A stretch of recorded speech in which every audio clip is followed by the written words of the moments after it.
September is Childhood Cancer Awareness Month. I'm here at the Children's Cancer Institute to help you learn more about childhood cancer. I'm Novalie and I was diagnosed with acute lymphoblastic leukemia when I was just 5 years old. My treatment was really long and really tough, especially because I relapsed. Not just once, but twice. It was really bad. So I want to know what the researchers here are doing to make sure that kids don't have to go through what I had to. Let's go inside to find out. First, I had to get my lab gear on. It suits me, don't you think? The liquid nitrogen tank where they stored cancer samples was really cool. That's cold. That is very cold. I even got to look at leukemia cells under the microscope. You see those? Oh yeah.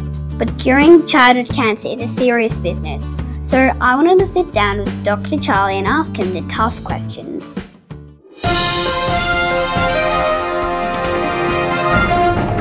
So Charlie, why do kids get cancer? Well, I thought we were going to start with the easy questions. Why do kids get cancer? Well, I can tell you at the moment we think it's just really bad luck. But what we're finding out now is actually there are probably some children which might have a higher risk of getting cancer. And how do we know that? We think there are small changes in the DNA which might predispose you to the cancer. So you can imagine if we found out what those markers were, that in the future we could even prevent cancer from starting in the first place. Wow. That would be the ultimate goal. But why isn't there a cure yet? Well, actually, it's not that we don't have a cure, but we don't have a cure for all kids with cancer. So in leukemia, that used to be a terrible, terrible prognosis. Like in the 60s, all the children would unfortunately succumb to the disease or pass away. And then through trial and error, we worked out, if you give these chemicals, we can cure those kids. Mostly, about 90%. And as you know, the journey is pretty tough. You know what I call it sometimes? Imagine you had to weed your farm with a flamethrower.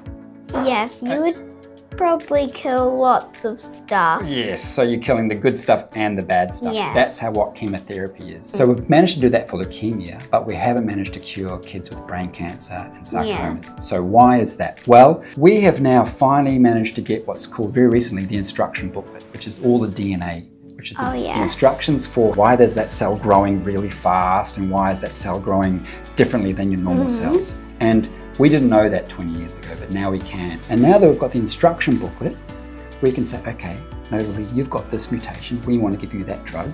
And we've got like another person who's got another mutation, we should give them that drug.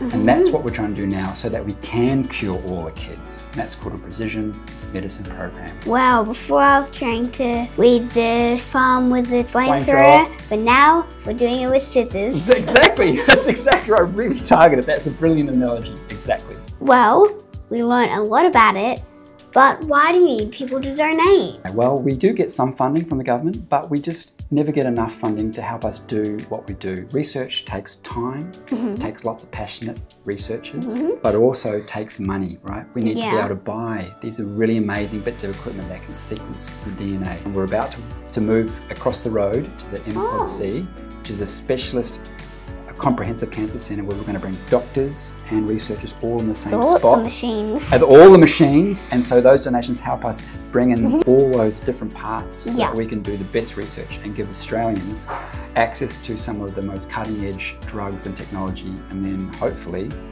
you said the C word, cure. Yeah. That's the key. Wow, I'm blown away at what the researchers are doing here at the Children's Cancer Institute.